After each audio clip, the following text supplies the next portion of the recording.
Good morning बच्चों। आवाज आ रही बेटा प्रॉपर सबको? ओके। तो आज से स्टार्ट करें हमारा नया टॉपिक लॉजिकल रीजनिंग। नया सब्जेक्ट, नया नया सब कुछ। आज से हम स्टार्ट करें हमारी पढ़ाई। चलो, तो फिर कल कुछ बच्चे इसमें से नहीं थे तो बेटा आप चिंता मत करें। कल का लेक्चर मैं आपको यूट्यूब पर या फिर FM/TM पर अवेलेबल करवा दूंगा, ठीक है? जो बच्चे आज से ज्वाइन किए हैं उनके लिए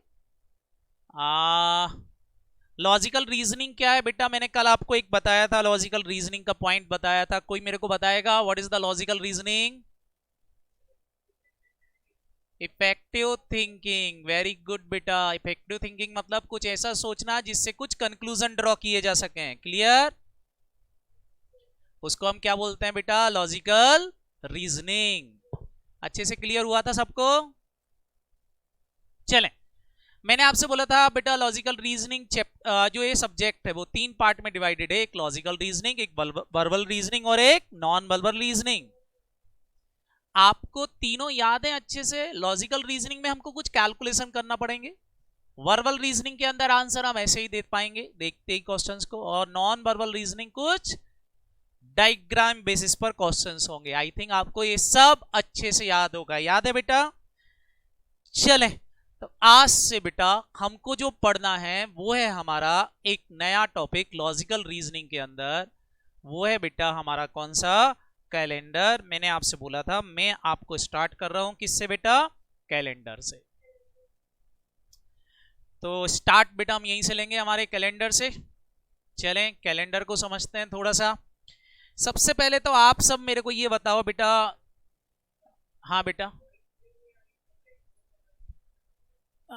बेटा बैकग्राउंड को पहले आप लॉक करें। सबसे पहले ये बात मैं आपको बताना भूल गया, जब भी कोई टीचर आपकी क्लास ले लाइव तो आपको अपना बैकग्राउंड को लॉक करना है। आप मेरी स्क्रीन पर जाएं और डबल क्लिक करें उस पर, तो मेरी स्क्रीन लॉक हो जाएगी, उस पर पिन लिखा हुआ जाएगा। तो स्क्रीन को सबसे पहले लॉक करें, क्योंकि कोई भी बेटा आप कुछ बोलेगा या किसी के यहां से आवाज आएगी तो उसकी स्क्रीन आपके सामने आ जाएगी। तो सबसे पहला काम आप स्क्रीन को लॉक करें। जैसे मैं आपको पढ़ा रहा हूं तो मैंने स्क्रीन लॉक कर रखी है। समझ में आया? तो कोई भी बोले कुछ भी बोले बट मेरी स्क्रीन हटती नहीं है। सेम आपको स्क्रीन को सबसे पहले लॉक करना है। सभी लोग बेटा स्क्रीन को लॉक कर लें। पहले तो डबल क्लिक करें स्क्रीन के ऊपर, स्क्रीन लॉक हो जाएगी। Is that clear? हेलो, कर ली क्या बेटा?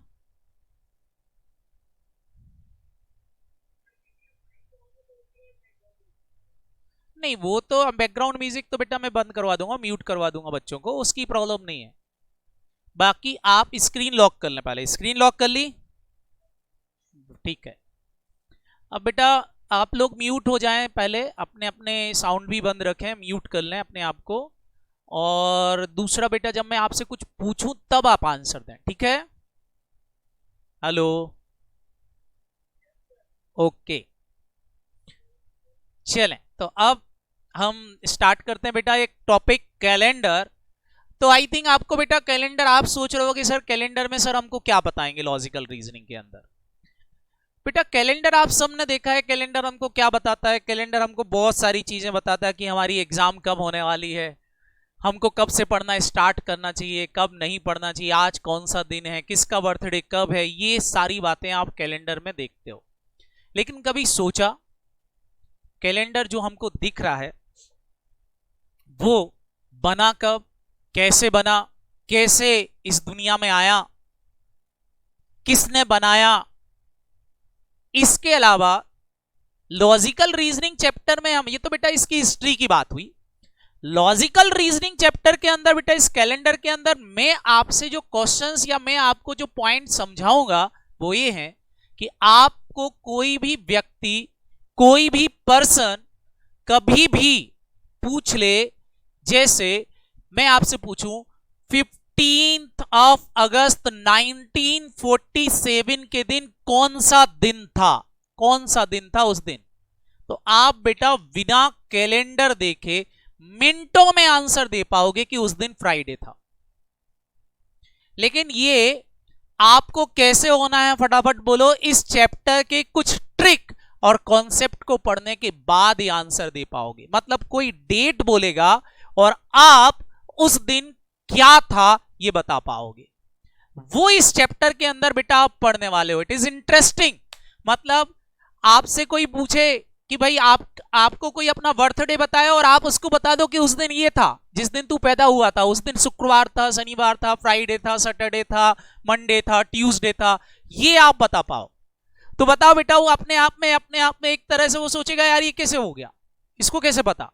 क्यों? क्योंकि आपने ये टॉपिक पढ़ा हुआ है। तो बेसिकली इस टॉपिक के अंदर बेटा आपको ये चीज सिखाई जाएगी। सर क्या हम ऐसा कैलकुलेशन कर पाएंगे? बिल्कुल बेटा, आप ये कैलकुलेशंस कर पाओगे, इमीडिएटली कैलकुलेट कर पाओगे। तो चलें स्टार्ट करते हैं। सबसे पहला काम तो बेटा मैं आपको इस कैलेंडर की थोड़ी सी हिस्ट्री समझाता हूं कि कैलेंडर की हिस्ट्री क्या है, कैलेंडर कब से बना। हालांकि हिस्ट्री हमारे कोई काम की नहीं है, एग्जाम में पूछी नहीं जाएगी, बट मेरा तरीका थोड़ा सा अलग है पढ़ाने का, कि आपको पता होना चाहिए कि कैलेंडर कैसे इस समय तक पहुंचा, तो वो पॉइंट भी बेटा आपको पता होना चाहिए। तो सबसे पहले तो बेटा मैं आपको कैलेंडर की कुछ हिस्ट्री जो है वो सुनाता हूं, तो आप वो पहले देखें, उसके बाद बेटा हम आगे बढ़ेंगे इस सब्जेक्ट के अंदर।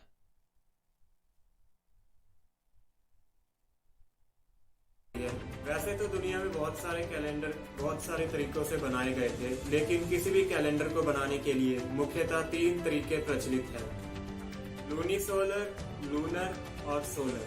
बात करें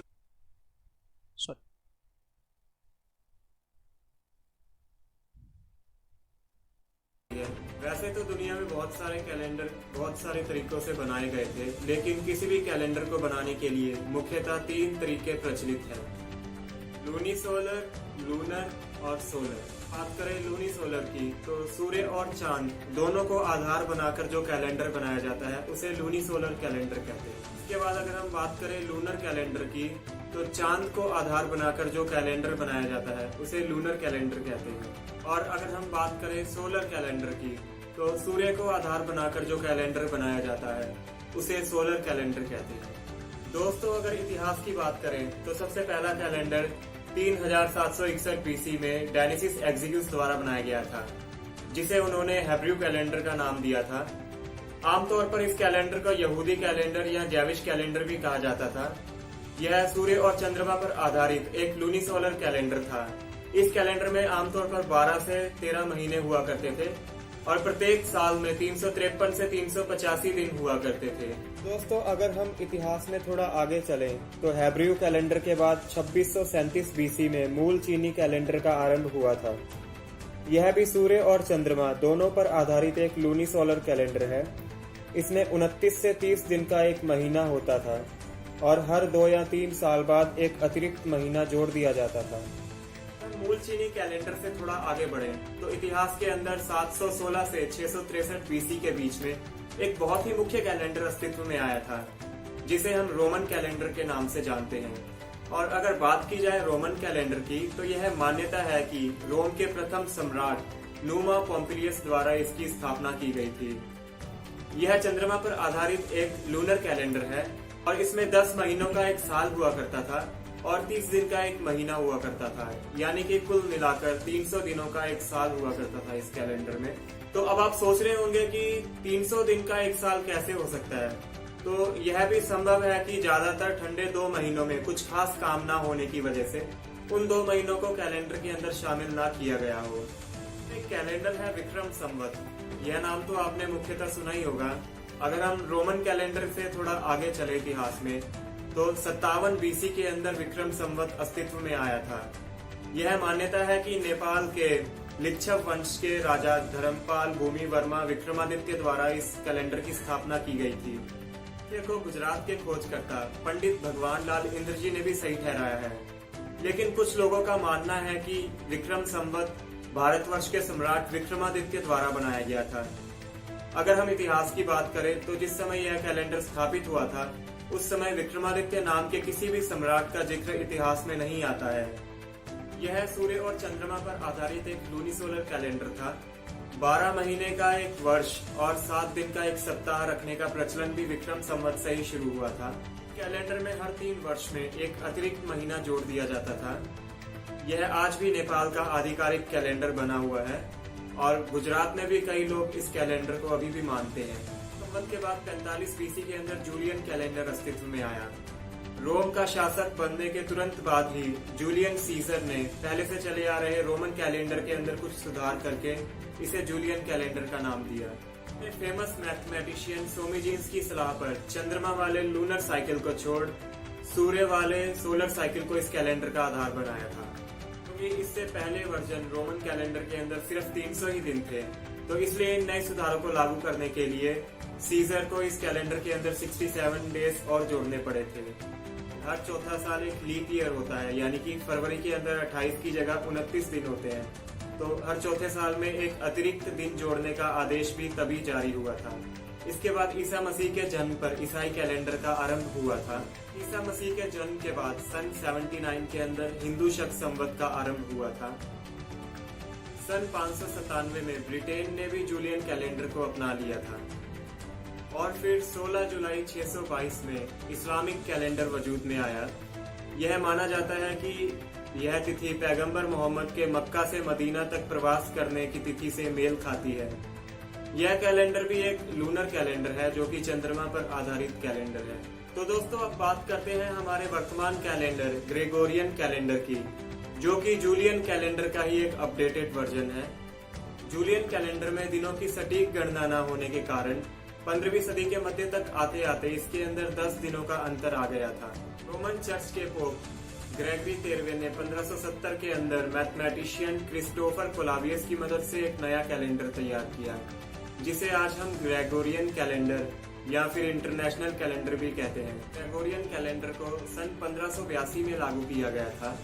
दोस्तों आपको यह जानकर बहुत ही हैरानी होगी कि नए नियमों को लागू करने के लिए जब लोग 4 अक्टूबर 1582 को सोने गए तो वह 15 अक्टूबर 1582 की सुबह को उठे और 15 अक्टूबर को उठने के बाद जो 10 दिनों का अंतर पड़ गया था उसको लेकर लोग सड़कों पर उतर आए थे। उनकी मांग थी कि उनके जो 10 दिन कम हुए हैं उन्हें किसी तरह वापस लौटाया जाए। शुरुआत में ब्रिटेन और कुछ गैर कैथोलिक देशों ने इस कैलेंडर को अपनाने से इनकार कर दिया था और फिर बाद में जूलियन कैलेंडर के मौसम के मुताबिक ना ढलने के कारण 1752 में ब्रिटेन और अमेरिका समेत उसके सभी उपनिवेशों ने इस कैलेंडर को अपना लिया था। तो ब्रिटेन और उन सभी देशों में 11 दिनों का अंतर पड़ गया था और उनका 3 सितंबर 14 सितंबर में बदल गया था। तथा विश्व के सभी ज्यादातर देश इसी ग्रेगोरियन कैलेंडर के हिसाब से चलते हैं। और दोस्तों फिर उसके बाद 1873 में जापान ने भी ग्रेगोरियन कैलेंडर को अपना लिया था और 1949 में चीन ने भी ग्रेगोरियन कैलेंडर को अपना लिया था। और आज के दौर में ग्रेगोरियन कैलेंडर एक अंतर्राष्ट्रीय कैलेंडर की पहचान बना चुका है। तथा विश्व के सभी ज्यादातर देश इसी ग्रेगोरियन कैलेंडर के हिसाब से चलते हैं। जिन कैलेंडर्स के बारे में बताया है यह तो उन कैलेंडर की जानकारी है जो कि मुख्यतः कैलेंडर है। इसके अलावा इतिहास में और भी कई प्राचीन प्रचलित कैलेंडर थे, जैसे कि माया सभ्यता के कैलेंडर, महाभारत काल की गणना और भी कई प्रचलित प्राचीन कैलेंडर थे। लेकिन इन कैलेंडर्स के बारे में जो है पुख्ता जानकारी नहीं है, जिस वजह से मैं आपको इन कैलेंडर के बारे में नहीं बता पाया। तो दोस्तों आशा करता हूँ कि आपको मेरी ये वीडियो जरूर पसंद।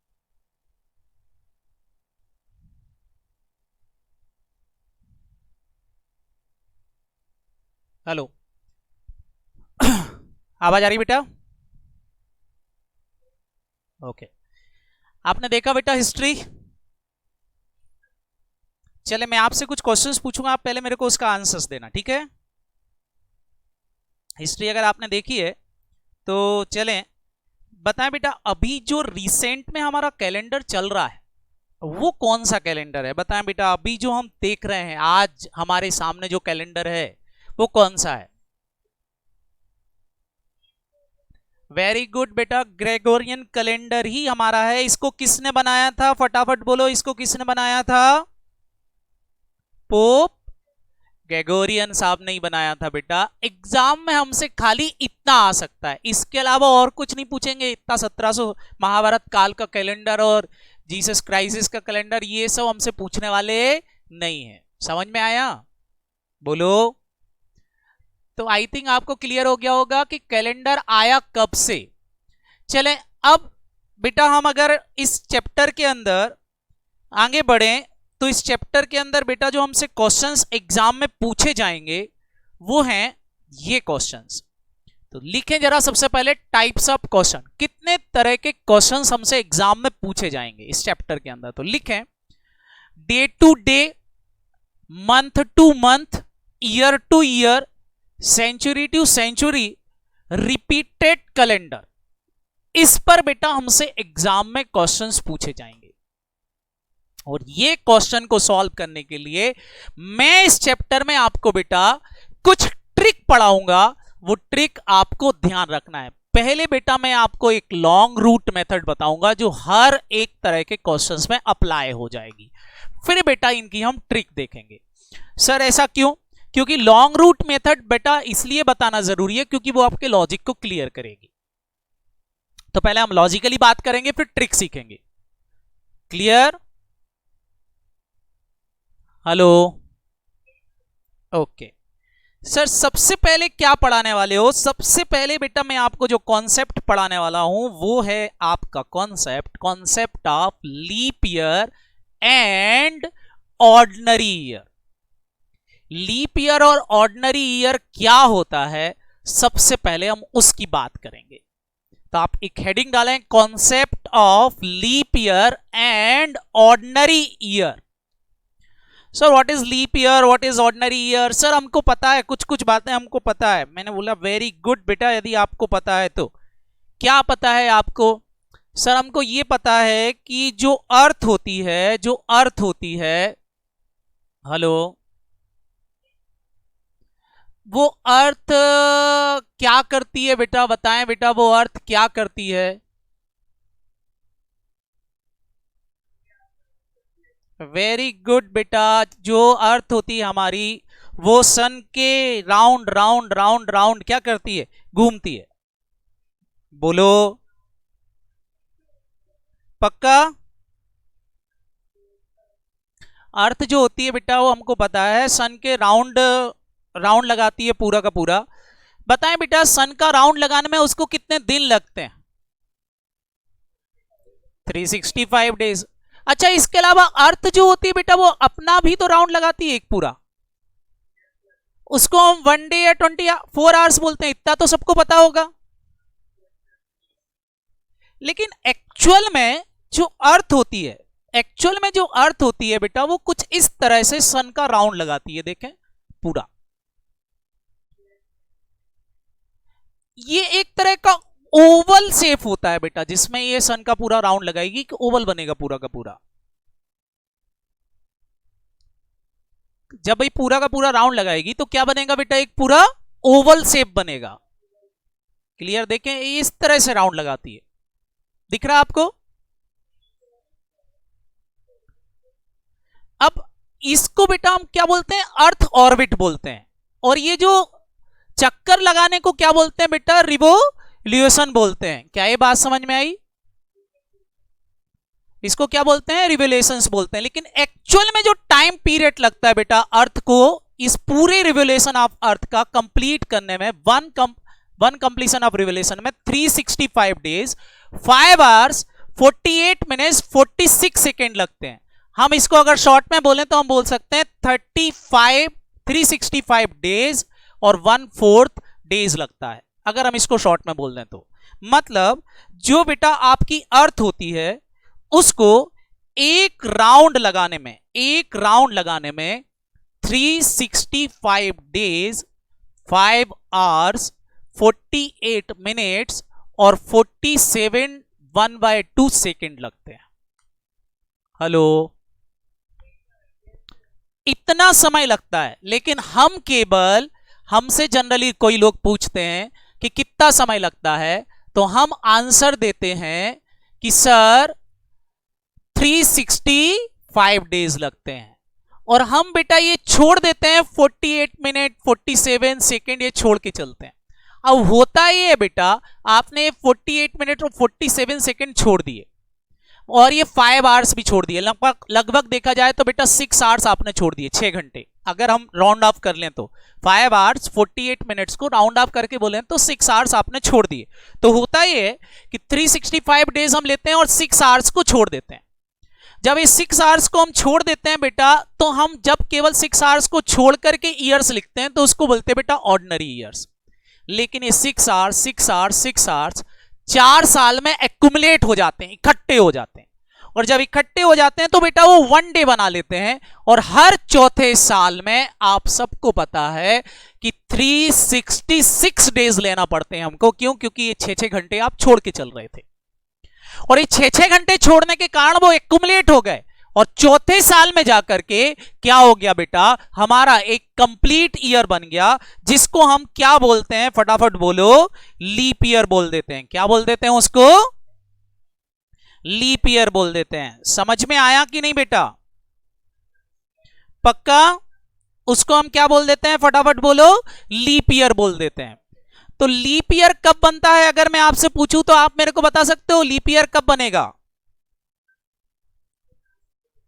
लीप ईयर कब बनेगा, बताएगा कोई मेरे को?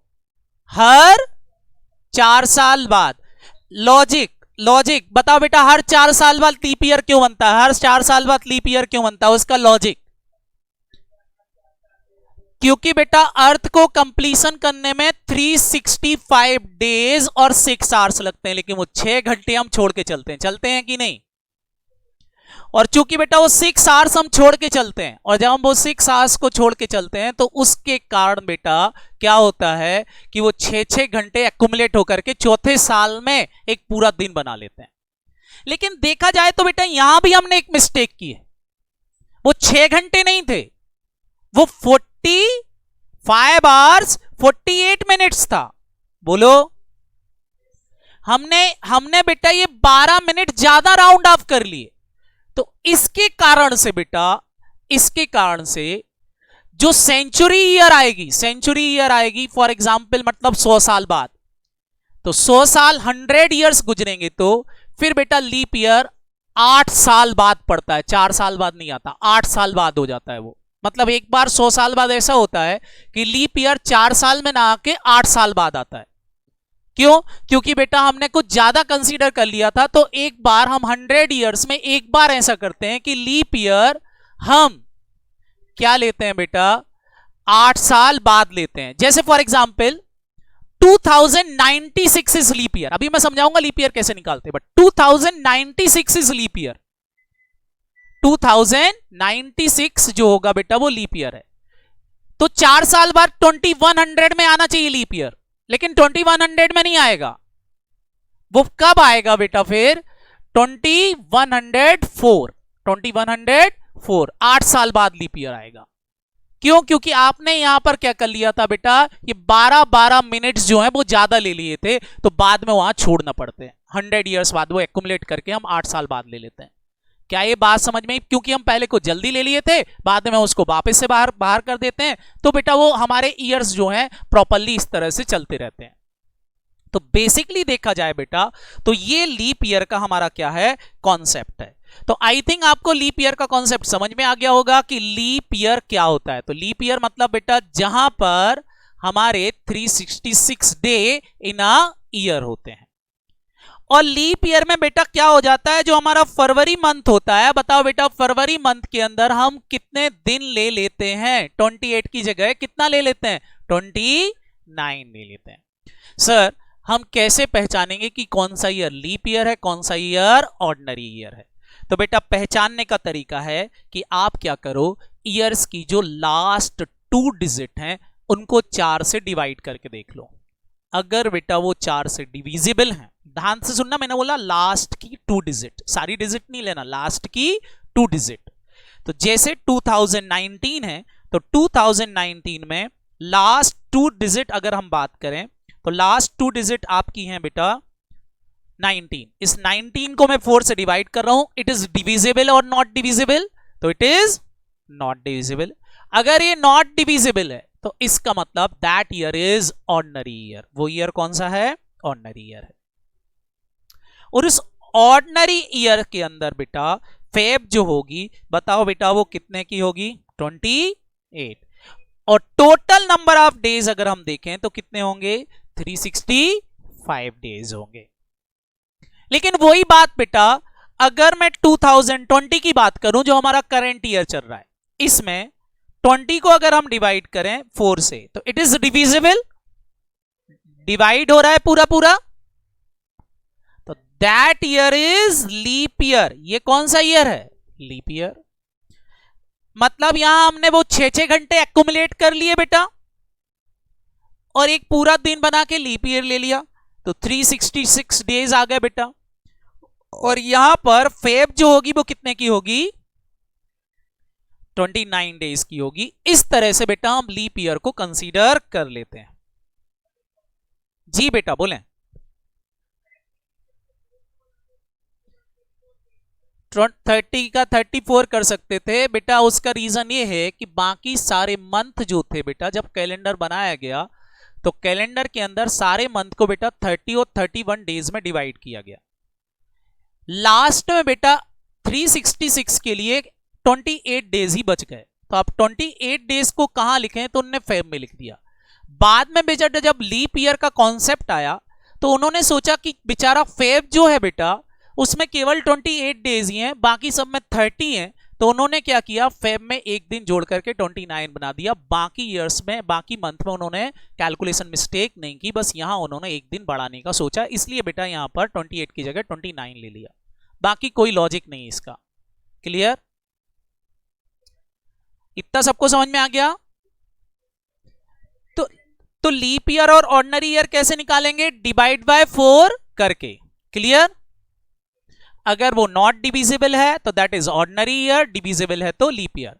लेकिन एक बात ध्यान से सुनो, अगर आपके इसमें इस तरह से आ जाए 2000 मतलब सेंचुरी ईयर आ गया, तो यहां तो बेटा 00 है, अब 00 को तो 4 से डिवाइड कर नहीं सकते, तो सेंचुरी ईयर लीप ईयर होगा कि नहीं होगा, यह कैलकुलेट करने के लिए आप पूरी सेंचुरी को जो भी है, जैसे फॉर एग्जांपल यहां पर 2000 है, तो 2000 फुल को डिवाइड करोगे बेटा 400 से, और 400 से डिवाइड करके कैलकुलेट करोगे।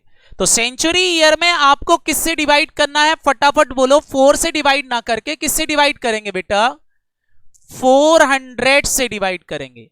और अगर 400 से डिवाइड करेंगे तो, और अगर वो डिविजिबल हो जाता है पूरा पूरा, डिविजिबल हो रहा है पूरा पूरा, तो वो फिर बेटा लीप ईयर होगा। मतलब सेंचुरी ईयर के केस में बेटा आपको 400 से डिवाइड करना है, बाकी नॉर्मल ईयर के केस में बेटा आपको लास्ट 2 डिजिट को 4 से डिवाइड करना है लीप ईयर को पहचानने के लिए। मैं आपको एक क्वेश्चन यहां पर दे रहा हूं, जैसे एक क्वेश्चन है यहां पर, आपको फाइंड करना है इसमें कि कौन से ईयर लीप ईयर है और कौन से ईयर ऑर्डिनरी ईयर है, यहां आपको फाइंड आउट करना है। मैं एक क्वेश्चन यहां पर ले रहा हूं, आपको यहां पर फाइंड आउट करना है कौन सा ईयर लीप ईयर है, कौन सा ईयर ऑर्डिनरी ईयर है। तो देखें जरा, मैंने कुछ ईयर्स यहां पर लिखे हैं, पहचान कौन करेंगे हम कि ये ईयर लीप ईयर है कि ऑर्डिनरी ईयर है।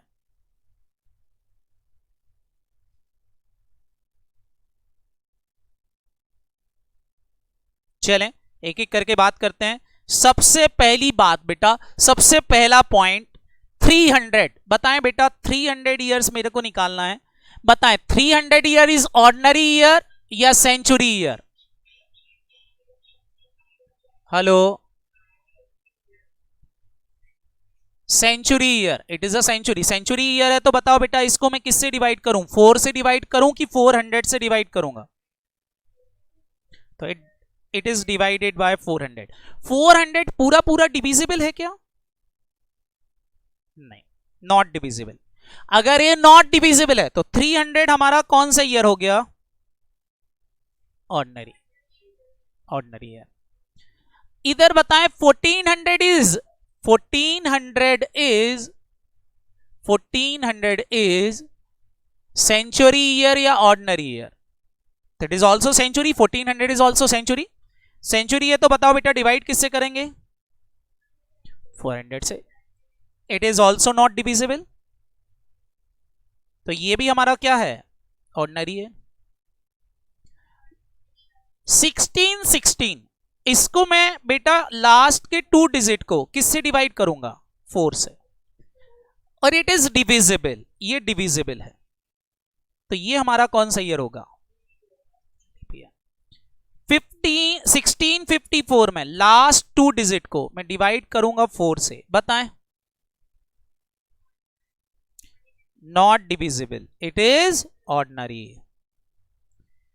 2010 में last 2 digit divided by 4, it is not divisible, ordinary year. यहां आ जाते हैं और बताएं 200 को किससे डिवाइड करूं? अब आप बताएं 200 को 400, it is not divisible, it is ordinary year. 1800 को किससे डिवाइड करूं? बताओ बेटा 1800 को किससे डिवाइड करूं? आंसर बताएं बेटा। नॉट डिविजिबल, ऑर्डिनरी है। 1905 को मैं किससे डिवाइड करूं? 1905 को किससे डिवाइड करूं? It is not divisible, ordinary year. 1916 divide कर रहा हूं मैं 4 से, it is divisible, leap year. 2020 divide कर रहा हूं मैं 4 से, it is divisible, leap year. सही है। 1943 मैं 43 को किससे डिवाइड करूं? इट इज डिविजिबल और not divisible? Answer is ordinary है। 2000 को किससे डिवाइड करूं बेटा? इट इज डिविजिबल, और ये डिविजिबल है तो बताओ बेटा ये डिविजिबल है तो लीप ईयर। 1900 को किससे डिवाइड करूं? इट इज नॉट डिविजिबल, क्या हो गया? ऑर्डिनरी है। 1992 को 4 से डिवाइड कर रहा हूं बेटा, 92 भर को, इट इज नॉट डिविजिबल, और नॉट डिविजिबल है तो इट इज ऑर्डिनरी ईयर। 2004 को मैं 4 से डिवाइड कर रहा हूं, इट इज डिविजिबल, और डिविजिबल है तो आप मेरे को बताओ it is a leap year. तो आई थिंक आपको समझ में आ गया होगा कि हम किस तरह से ऑर्डिनरी ईयर और लीप ईयर निकाल सकते हैं। अब मेरा एक क्वेश्चन है, लीप ईयर कितने साल में आता है? लीप ईयर कितने साल बाद आता है? हर 4 साल बाद, हर 4 साल बाद। जैसे मैं आपसे बोलूं 2020 is leap year, 2020 is leap year. मेरा नेक्स्ट लीप ईयर कब आएगा? नेक्स्ट लीप ईयर कब आएगा?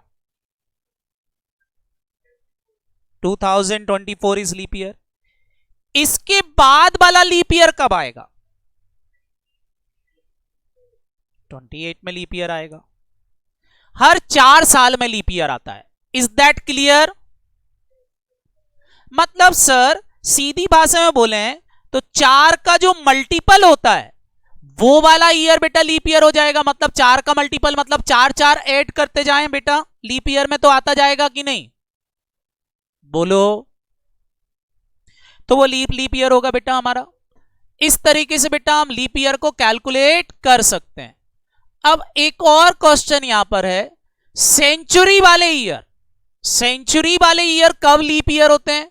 जब बेटा वो 400 के मल्टीपल में हो। किसके मल्टीपल में हो? 400 के। तो वो सेंचुरी ईयर लीप ईयर होगा, नहीं तो वो सेंचुरी ईयर लीप ईयर नहीं होगा।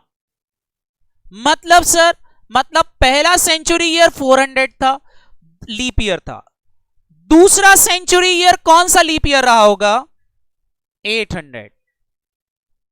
Sir 600, 700, 500 it is not leap year, ये लीप ईयर नहीं रहे होंगे। 800 इज लीप ईयर। और कौन सा होगा इसके बाद? 1200 इज लीप ईयर। और कौन सा होगा बेटा? 1600 is leap year. 2000 is leap year, no doubt. मतलब हर 400 साल बाद सेंचुरी लीप ईयर बन पाती, हर 400 साल बाद, नहीं तो सेंचुरी कभी भी लीप ईयर नहीं होती। जैसे फॉर एग्जाम्पल, अब जरा बेटा इस कॉन्सेप्ट को यहां पर समझना, मैं एक पॉइंट यहां पर ले रहा हूं, उस पॉइंट को जरा ध्यान से देखना। जैसे मैं यहां ले रहा हूं, बताओ बेटा 2096 इज माई लीप ईयर या ordinary year? 2096 is my leap year या ऑर्डिनरी ईयर? Leap year. आपने 4 से डिवाइड करके देख लिया, it is a leap year, divisible है।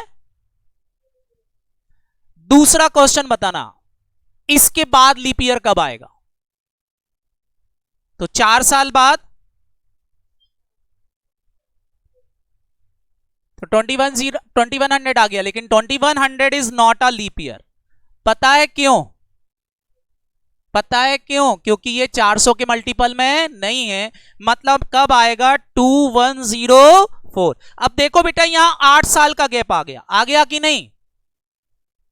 हेलो, और ये 8 साल का गैप क्यों आया, समझ में आया? क्योंकि बेटा वो हमने वहां पर 12-12 मिनट जो है वो ज्यादा कंसीडर करके जल्दी जल्दी लीप ईयर ले लिया था। तो फिर एक समय ऐसा आता है जब 4 साल बाद ना लेकर के 8 साल बाद हमको लीप ईयर लेना पड़ता है, वो सेंचुरी के केस में होता है। क्लियर? क्लियर हुआ कि नहीं? तो ये था बेटा हमारा लीप ईयर का कॉन्सेप्ट। इतना आई थिंक आप सबको समझ में आ गया होगा कि लीप ईयर किसको बोलते हैं।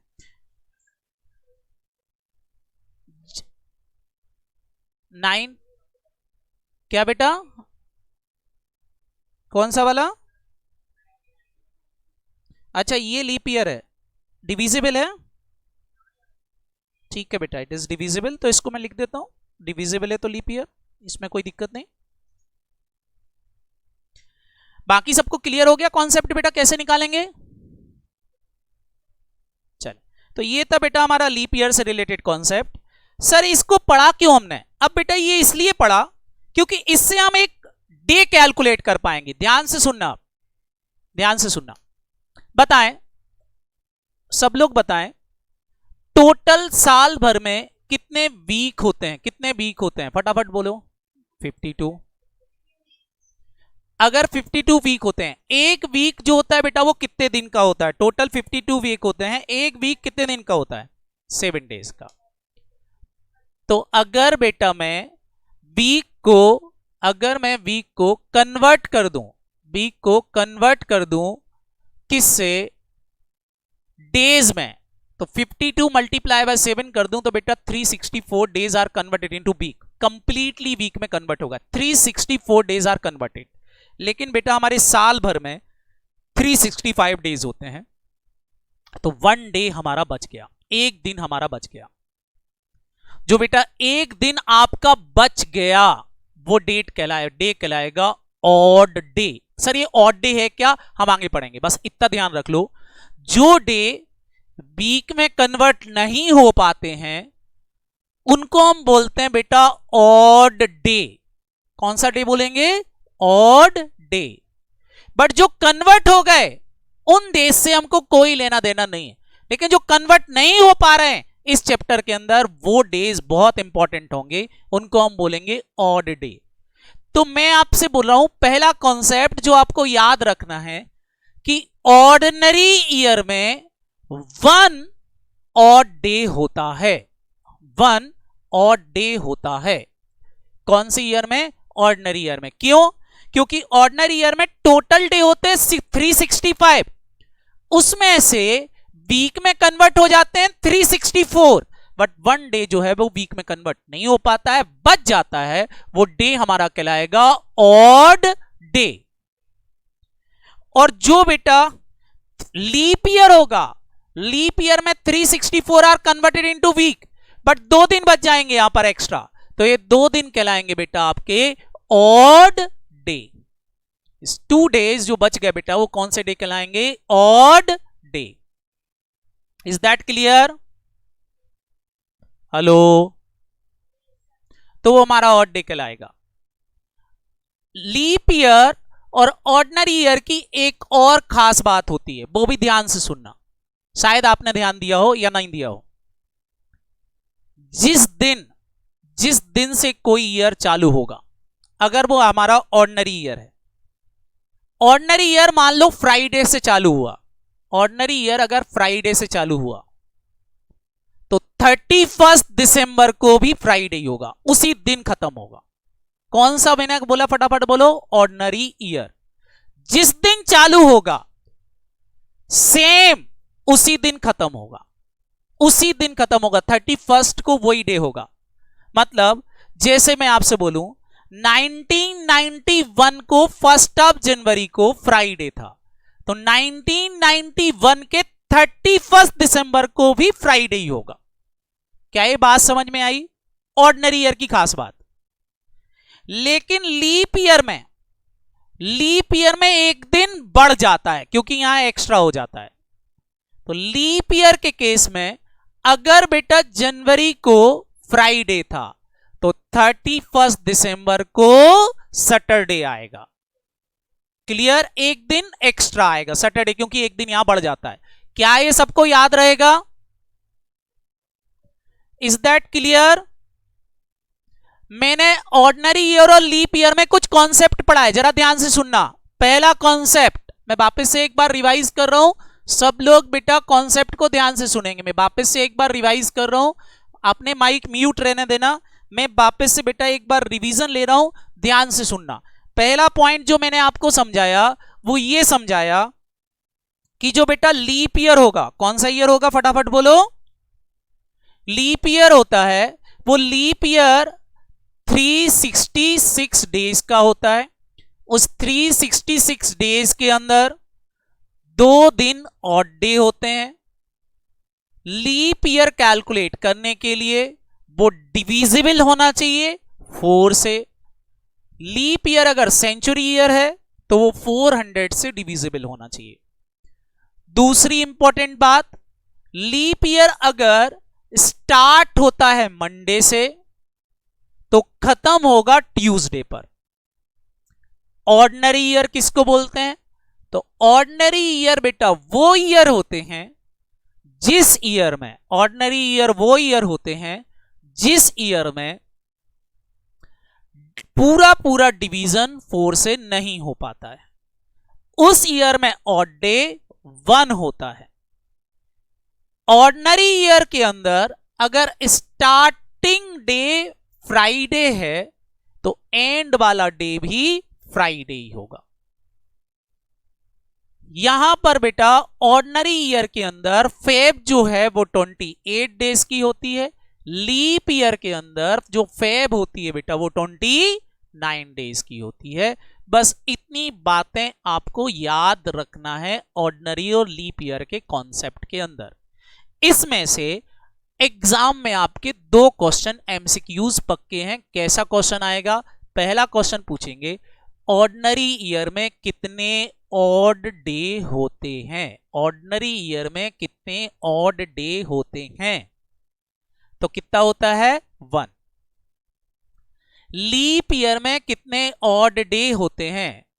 2। ऑर्डिनरी ईयर मंडे को चालू हुआ, 1 जनवरी को मंडे था, तो 31 दिसंबर को क्या होगा? मंडे। लीप ईयर में जनवरी 1 में मंडे था, तो 31 दिसंबर को क्या होगा? ट्यूसडे होगा। Is that clear? सर ये एक दिन क्यों बढ़ गया? क्यों बढ़ गया? आपको समझ में आ गया एक दिन एक्स्ट्रा क्यों बढ़ गया? क्योंकि वो ईयर कौन सा ईयर है बेटा? लीप ईयर, और लीप ईयर में एक दिन बढ़ता है, इसलिए बेटा वो नेक्स्ट डे पे खत्म होता है। समझ में आया? तो ये था बेटा हमारा ऑर्डिनरी ईयर और लीप ईयर से रिलेटेड कॉन्सेप्ट। आई थिंक आप सबको इतना समझ में आ गया होगा। क्लियर? तो चलो बेटा, बाकी हम कल मिलेंगे। इतना आप पढ़ के आना प्रॉपरली। कैलेंडर को आज देखना ध्यान से, कल हम और कुछ इंटरेस्टिंग बातें करेंगे कैलेंडर को लेकर के। ठीक है? इसके नोट्स मैं आपको पीडीएफ फॉर्म में सेंड करूंगा, आपके ग्रुप पर आपको मिल जाएंगे। ठीक है? ओके बेटा, bye bye, have a nice day बेटा, बाय बाय।